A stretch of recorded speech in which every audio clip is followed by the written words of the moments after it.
होता है ना, तुमने देखा था अभी कितना गर्व करावे अभी बहुत कुछ बाकी है, अभी तो हम कुछ किए ही नहीं। अभी संसार में बहुत कुछ करना है, आप सबका प्यार ऐसे ही मेरे ऊपर बनता रहा और रहा तो शायद मैं कुछ भी कर जाऊंगा। देखो सिनेमा भी हमारे रिलीज होने वाला था बहुत जल्दी, डोली सजा के रखा और हमारे भाई कि तोरा दिल के गलती पागल बन के भागल फिरी होती बड़ा चलती कि तोरा दिल की गलती मोरा दिल की गलती है। इन्हें बहुत सारे ऐसे गाना बनो के तो सुनवा में के गाना तो पगला जो कॉमेडी हम देखो बापजी में कहले रहनी वही हम कहले पानी तुम लोग थोड़ा हमरा से दूरे रही हो ऐसे जब बाबू जी पीछे ही पड़े हमार चचू आइले बड़े है जी हमार माइयो बड़ी अब बड़का भी बोलो भी बड़े तो तभी दूरे रही हेलो हाँ जब लोग ना रहे तो तुम लोग कुछ कर सकते हो हमरा रोको दिखाओ कुछ शंभू बाबा प्रणाम आ गए यहाँ आ गए शंभू कि हमारे के लगही सुखालिए बेटा रावरी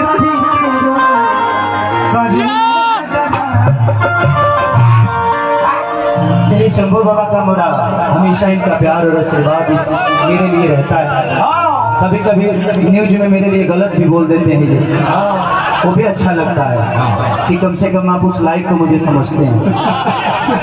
मैं बहुत प्यार करता हूँ आपको, न्यूज में बड़ा अच्छा बोलते हैं लोग है ना, कोई बात नहीं बाबा। आज शंभू बाबा है तो हमारी जीवन है क्योंकि आप जैसे गार्जियन का आशीर्वाद ही लेकर मैं बड़ा हुआ। ऐसा मत सोचिएगा कि हम आपसे दूर हैं, थोड़ा बिजी है, लगातार 24 घंटे काम करते हैं इसलिए ज्यादा थोड़ा सा दूरी बना हुआ है। अब शंभू बाबा आ गए तो इन्हीं के मन का गाना कर देता हूँ।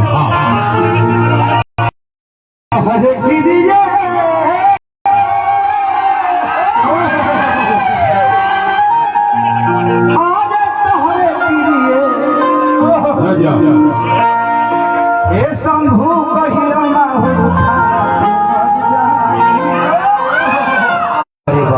इतना निमन माइक का है पीछे हो चलो, बाबा की प्रॉब्लम होता थोड़ा सा भाई भाई हमारे पीछे हो चलो। बुलबुल भैया मुखिया जी पप्पू भैया थोड़ा सा पीछे करवा दीजिए, बाबा को प्रॉब्लम हो रही है, थोड़ा सा बच्चों को पीछे करा दीजिए। आप लोग थोड़ा सा संयम रखिए, हम लोग का कार्यक्रम है ना, ये अपने घर का कार्यक्रम, प्यारे लोग हो, थोड़ा सा समझदारी है, सब लोग पढ़े लिखे हैं, आप लोग थोड़ा सा पीछे हो जाइए। ये सबका घर का कार्यक्रम है, सिर्फ हमारा ही नहीं है, ये परिवार का कार्यक्रम है।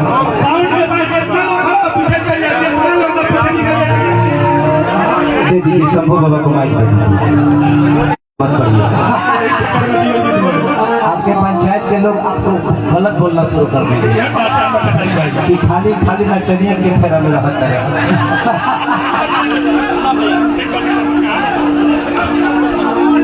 ठीक है ठीक है ठीक है ठीक, चलिए आइए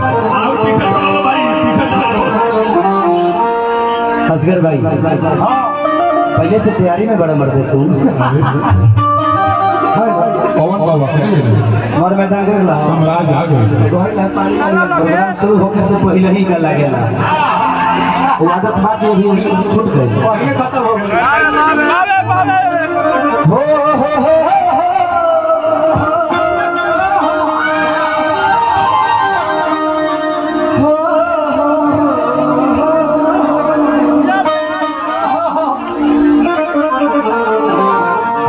पीछे हट जाइए, जो भी कहिए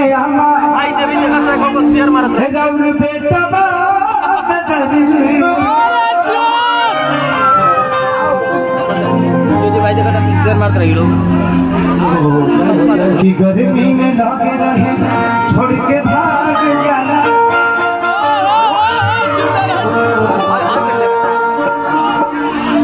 अरे भइल बारे अरे की बस कर रे पगली जाए दे हमरा लागल बाटे भूख पहिले खाए दे क्या खावा खाने की कमी थोड़ी बा नाश्ता कर ले अरे खा खा कर मरेगा कि दिल में दर्द बा हमरो कहियो बुझे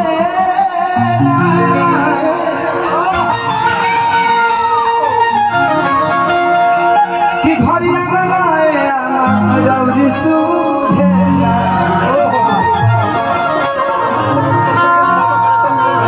तू कौन हमने बच्चे को बता के वो हम होशियार रहे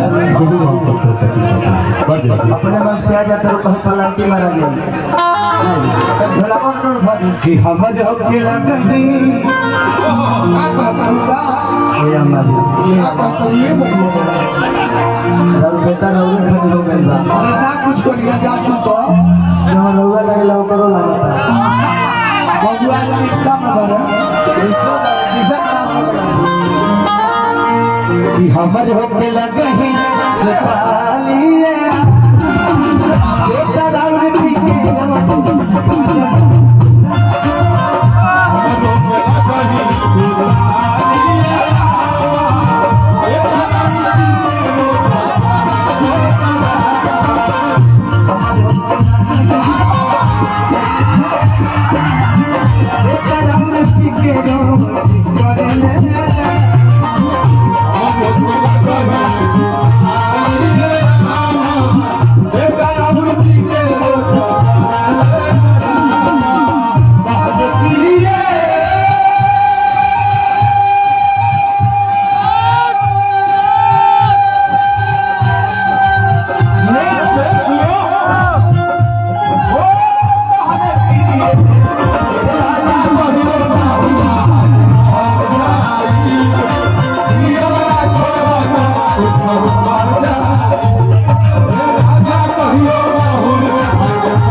ना कुछ को लिया जा अरे ये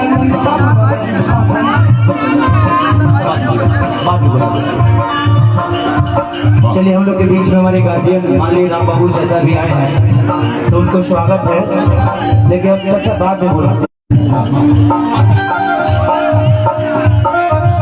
आधी आधी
मुन्ना सिंह मुखिया जी जो कि हरवार पंचायत मुन्ना भैया क्या बहुत पहले गाया था मैं अभी मुन्ना भैया ईटा भेजने वाले थे अभी तक भेजे नहीं है मुझे भेजवा के हम तरह के वो छुआ है आज 1.5 साल से हमारी ईटा भेजा था 1.5 साल से हमारी ईटे भेज जाता है आज चुपचाप कम से कम 40,000 ईटे भेजता है वही के चलते हमारे काम रुकल हाथी जाला जामा भूले जाना पैदा हाथी जाला जामा भूले जाना पैदा बेटा बाबू की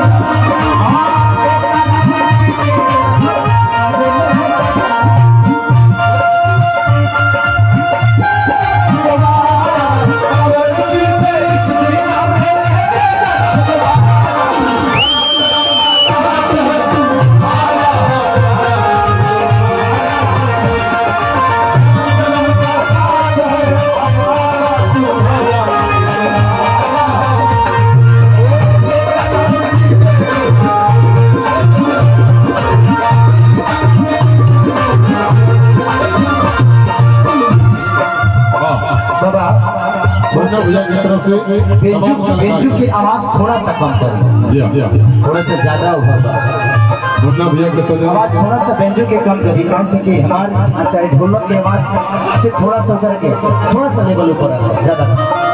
चलिए मुन्ना भैया की तरफ से सबके भी पुरस्कार आशीर्वाद देंगे स्वीकार। ये मुखिया है, इन पे थोड़ा ध्यान देना आप लोग कि जब जहीं कतर लोग के घर के आगे इनार खुलवा दीजिए। सब लोग पीछे आ जाए उधर उधर और दिया कह दिया कृष्णा समूह भगत पवन हो बरसात बहस जवान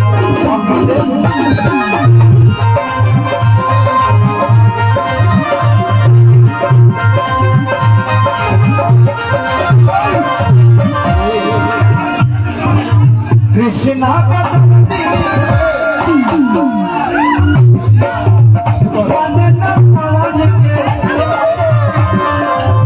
हरे अखिलेश आमाजी अपना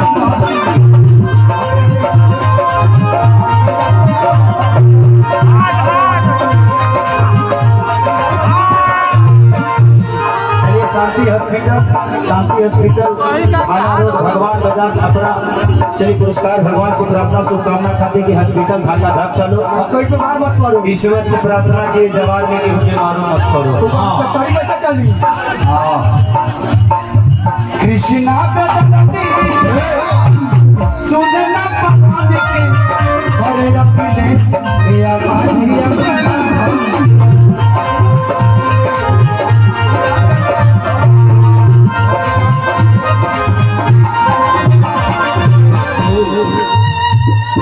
मिले खाती चल जाए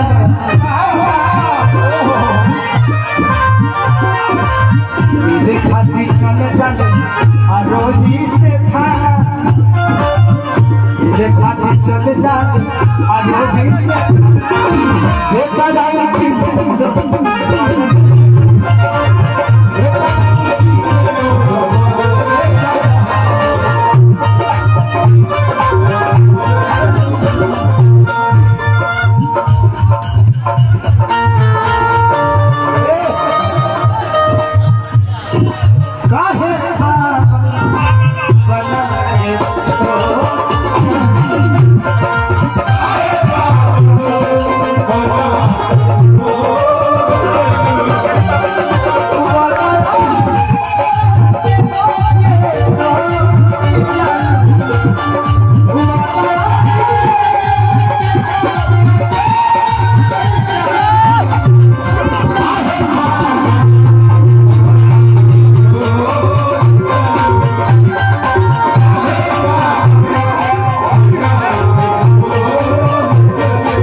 ऐसे तो कराटे लगाओ तो फिर रात भर गाने लगे हो ये चलने करी लेकिन लास्ट करता रतिया में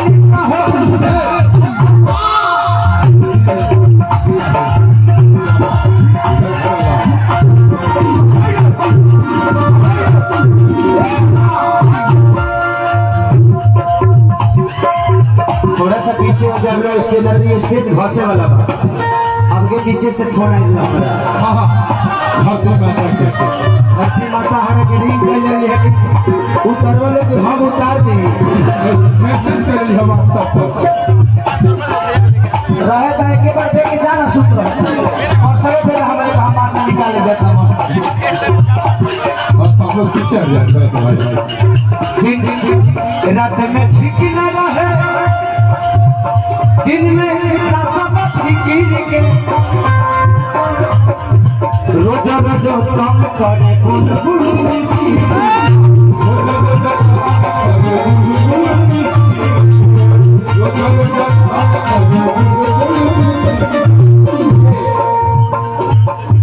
रतिया में ठीक दासा बना के रोटी भाई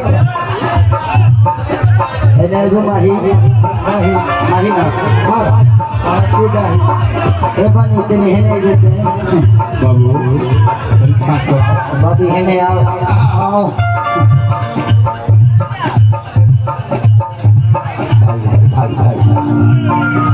बाद में ले लिया तेरा घर या बेटी चौपट है पैसा देगा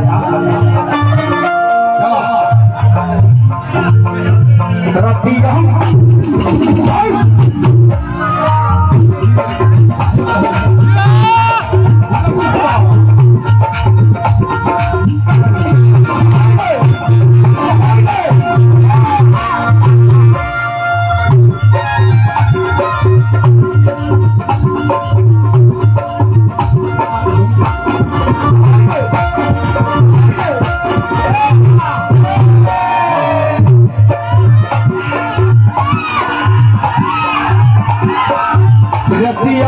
एक दिन में सासा फिकिर के और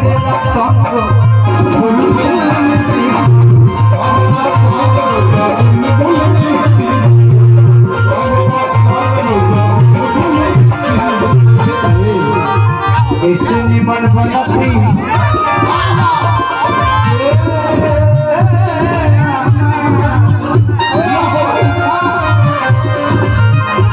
निमन बनती सारी पप्पू भैया की तरफ से बहुत पुरस्कार भगवान से प्रार्थना शुभकामना करती हूँ। बीच में कार्यक्रम इनका भी पैसा आया था, बहुत पुराना पप्पू भैया गलती हो गया था करने के लिए दे दिया। ऐसे निमन बनती सारी चलो हमने यहाँ के जगह ब्यास लोग आगे बढ़ा देना तो बेहतर पी के रोज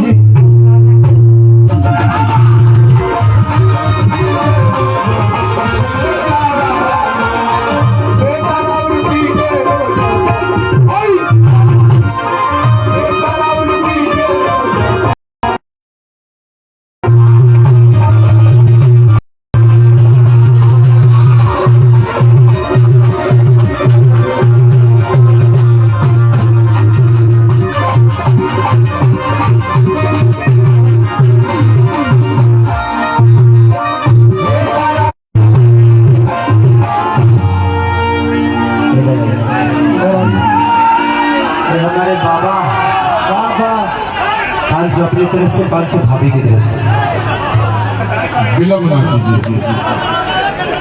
एक बार 2000 दे देते तो 3 बार नहीं आते तो चलता। अरे वाह कुछ ज्यादा वस्त्रालय में तो कुछ ज्यादा माल खींचाता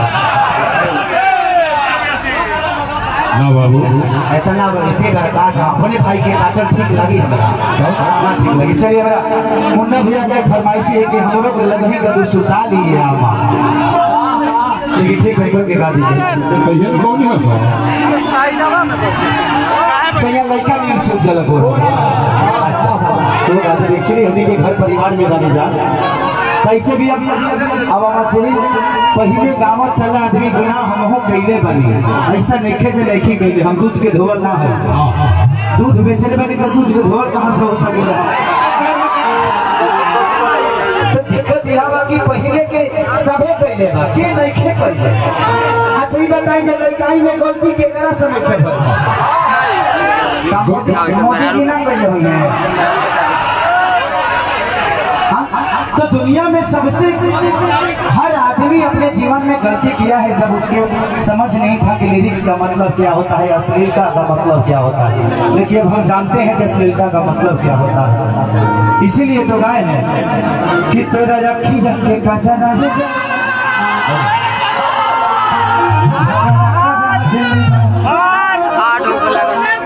चलिए विजय सिंह वहाँ की तरफ से बहुत पुरस्कार कि मान करे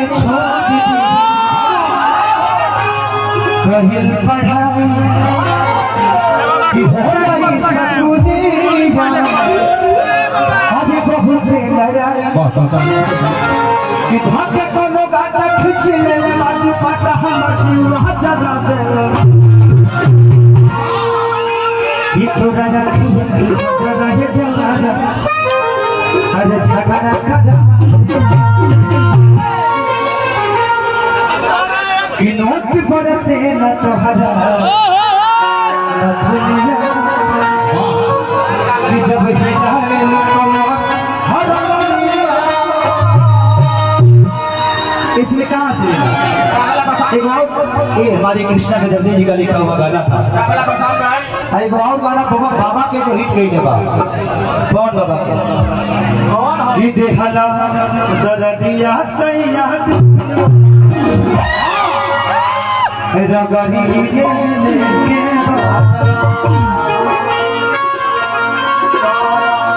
आप लोग थोड़ा सा मंच के पीछे खाली कर दो, बहुत लेकिन एगो गाना गा देते थोड़ा सा हिट से मिलने के बाद तो मिल के ऊपर बाद आ जाए, ठीक है। जैसे जो उन लोगों को जाना है तो शायद मिलने के लिए बुला रहे हैं। आइए वो गाना गा देते ऊपर बाद देखो चलिए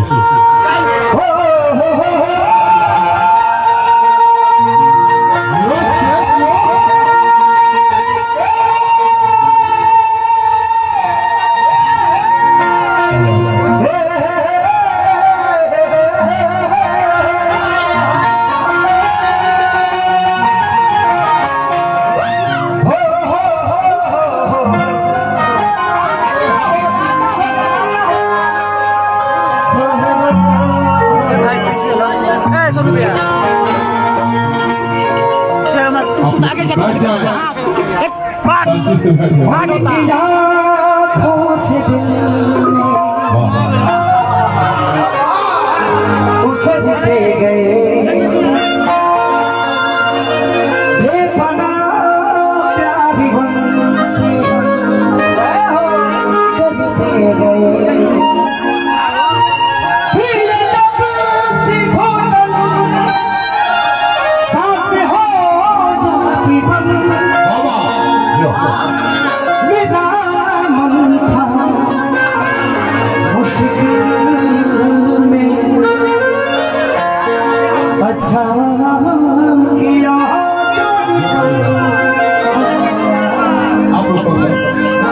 बहुत भीड़ थी उनके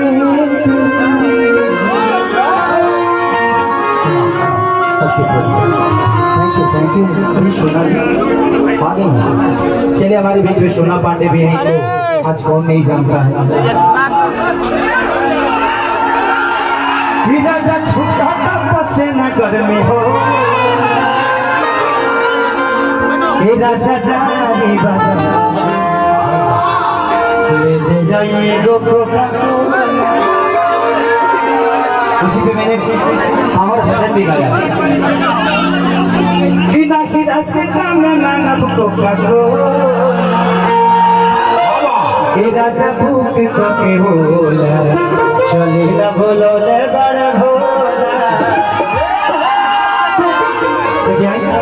देखो गाना ओकरा बाद थोड़ा सा हम मेहमान जो हमारे संबंधित आए हैं हमारे उनको छोड़ना है, शायद उन लोग को जाना है, मिलने के लिए बुला रहे हैं, तो एक बार उन लोगों से भी मिल होगा। एक गीत गाते हैं गीत गाते हैं हाँ कि रजनी को देखाबो तनी अपन से हिल करबो या कि हिल करबो कि तोहरा बिना अरे खाना पीना कि सोना रानी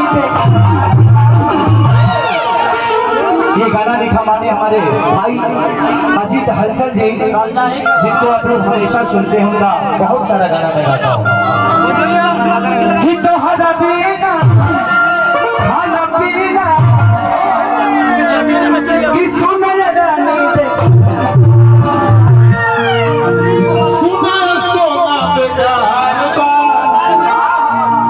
देखो हमर दिल के जाने है तीनों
हाँ मैंने कहा था नहीं कि सुना रहरा बिना खाना पीना बेकार देकर तो बहुत सच्चे दरबार की है।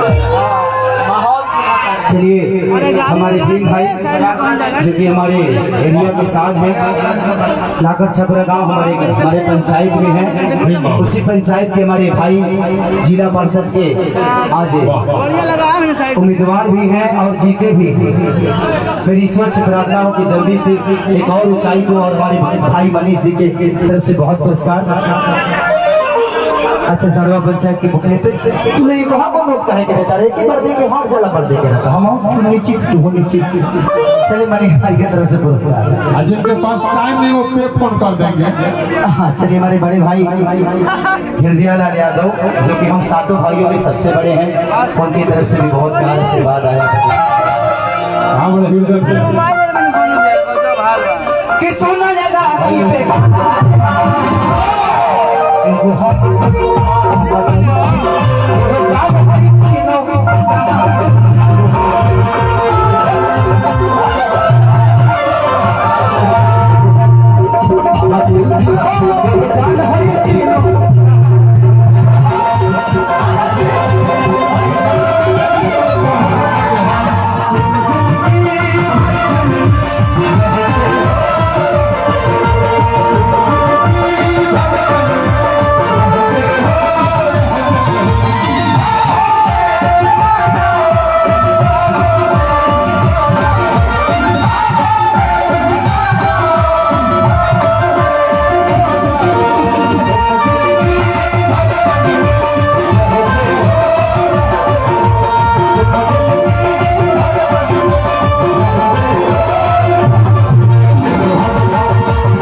अच्छा लग रहा है। जियो मेरे कोरोना के शेरों जियो पहले से अच्छा लगा था कि जब से देखने तहरा के रोहिले हरदम पागल हो कि जिया नहीं जा बानी घर से इरादा ठीक नहीं चला। दिल पे दूरी बनाने के बीच में लगा पा रहा है। बाबू जी बड़े 50 साल लाला तेरा तू खाना कि जब से देखने तहरा के रोहिले पागल हो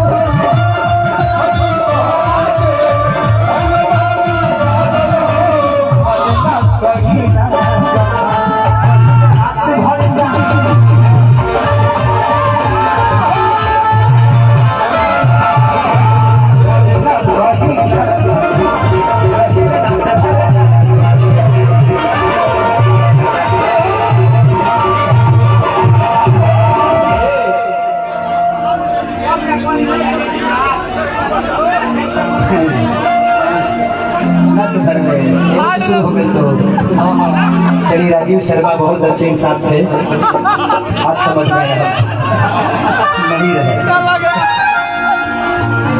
कि पति मानो हम के जानो चढ़ल जवानी आई रानी पानी यही से खेसारी करी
तुम्हारे बिना मिले ना हमारा बोल हो। चलिए भाई हमारे धनंजय शर्मा भाई बहुत अद्भुत कलाकार, तो भाई की तरफ से पुरस्कार भगवान से प्रार्थना शुभकामना पाती कि कृष्ण बेदरती पवन बाबा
और ब्लू लाइट जो भी हमारे हमारे पे लाइट बार है, ब्लू लाइट नहीं मानेंगे, जो गुलाबी और व्हाइट है उसी बार को रखते हैं।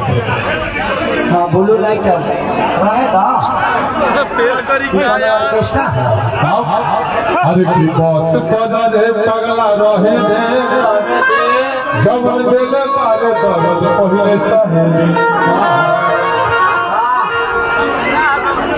कि बस करे पगला दाम दे एक ले जाके होने काम बांध दे। सुन बोल रहा हूँ आवाज खोले अच्छा तुम्हारा और हाँ ठीक है, आप लोग थोड़ा सा दूरी बनाए रखें, मंच को छोड़ दो। आग्रह पत्र में बार बार करता हूँ तमाम साथी संगीत परिकोष्ठक थोड़ा सा साइड हो जाए। हमारे देवता की श्रोता को कष्ट हो आप लोग दाएं बाएं दोनों तरफ थोड़ा पीछे हो जाए।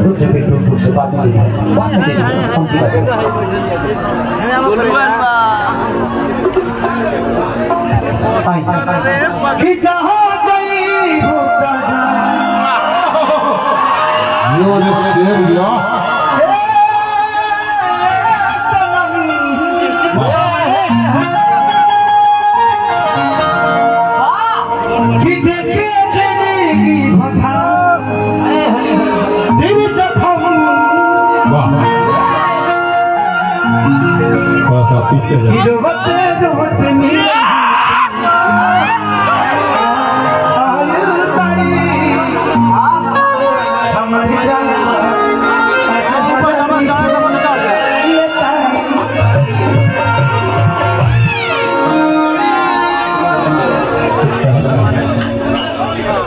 कैसा लगा गाना था लोग? चलिए अखिलेश कश्यप जी के अन्नपूर्णा फिल्म को आप सब्सक्राइब करिएगा। अरे अरे कैसे कितने लोग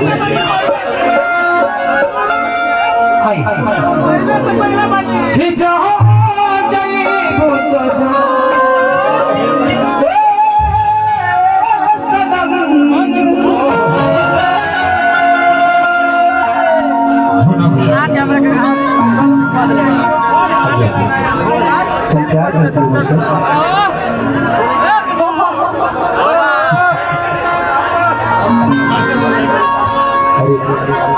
चलिए भाई बहुत सुंदर म्यूजिक डायरेक्टर शंकर सिंह जो कि कोबा के निवासी हैं, आप सबके गांव के, आप सबके, इन्होंने बहुत सारे गाने मेरे हिट बनाए हैं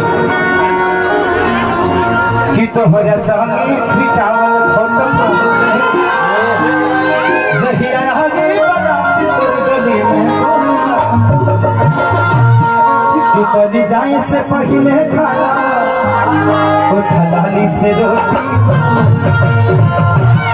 मरद अभी बचा बा कि हमारा खूटा से खुला जाई भूखा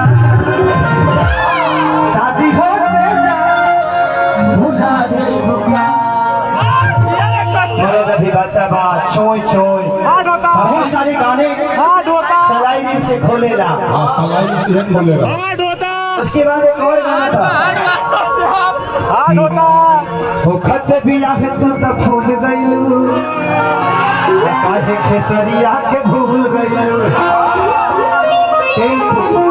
टेम्पो से लेके मुझे लगता है कि मेरे जीवन में ऐसे 50 गाने 100 मिलियन होंगे, जिसमें 50 नहीं 100 गानों 100 मिलियन होंगे, जिसमें से 40 तो इस आदमी का बनाया हुआ है। तो मैं चाहता हूँ कि जोरदार ताली इस भाई के लिए बजाइए। ये आप ही के गांव के कोपा के ही इनका घर है, शंकर सिंह नाम है, और बहुत अद्भुत है, आर्टिस्ट भी हैं, इंसान भी हैं और म्यूजिक डायरेक्टर भी हैं। वाह, बहुत नेक इंसान। बहुत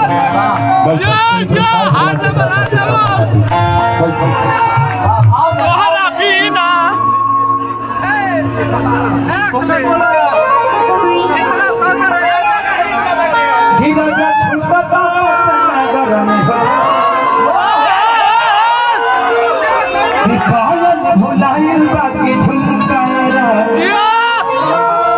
बोलत ना बाड़ू बाटे परसा कि कहे तोहर भोरे साथ कल बलो ना होत कल बलो बना हीरा से काना नांगब को कटो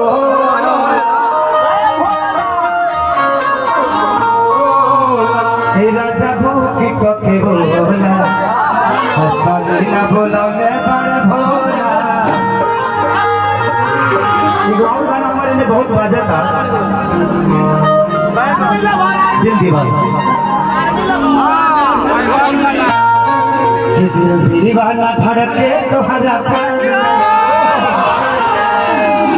और हनी जब बांधे लगुलार लेके आई वो जो गाना निकाल रही ओकरे के गा देता है, हारमोनियम बजा दिया। कि दिल की अरमानी में तू बस गई सोना हो,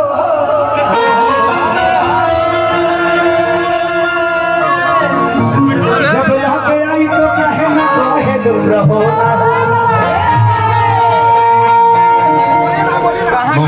हमसे बढ़िया खोज के तू देखना न मिली हो, बराने कोई ले ले रहा तू चले आई तू दिल्ली हो।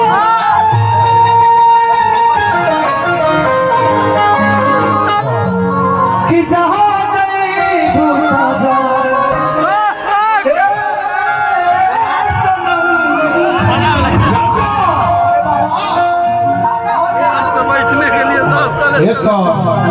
तू डांस करेगा कि पढ़ेगा ना या पेमेंट में हो गया भाई गांव के साड़ी के प्रोग्राम कर लिए। गाना भाव पूजा चला ना किया। देवी का कर तो इसको ना मंदिर में जाके जाही तोरा भाई कि जहाँ गई भूता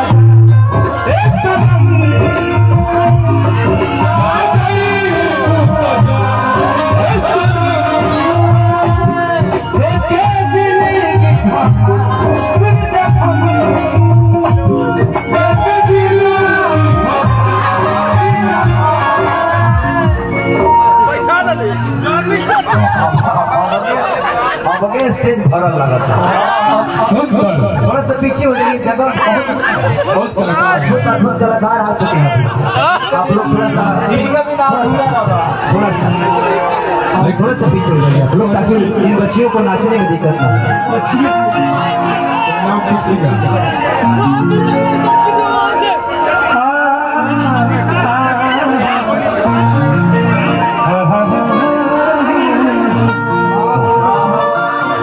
और कैमरा वाला भाई सभी महिलाओं का ध्यान रखेंगे। इस गाने को मैं बाद में गाऊंगा। चलिए भैया की तरफ से बहुत पुरस्कार है सदा के पीछे कि दिल ना लगई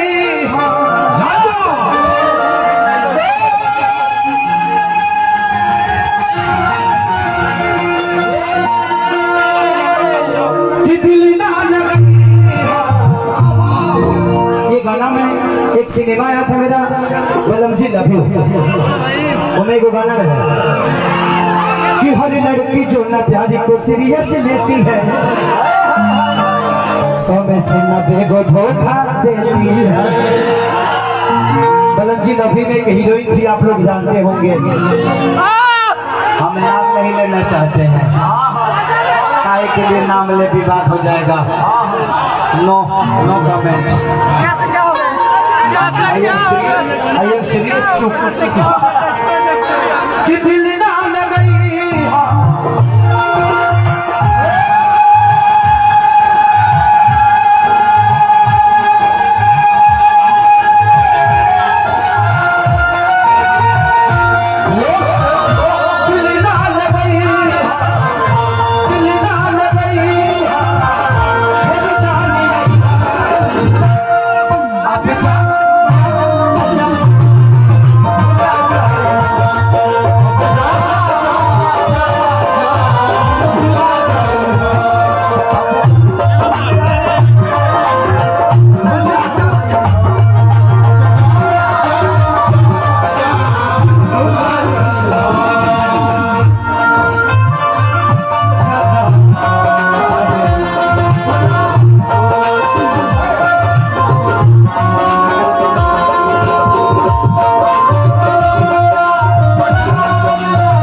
लगई जे भी अपने साथी में थोड़ा पीछे कर जैसे बच्ची नाचे तरी से देख ना पाई, थोड़ा फंक्शन बिगड़ी हो गया।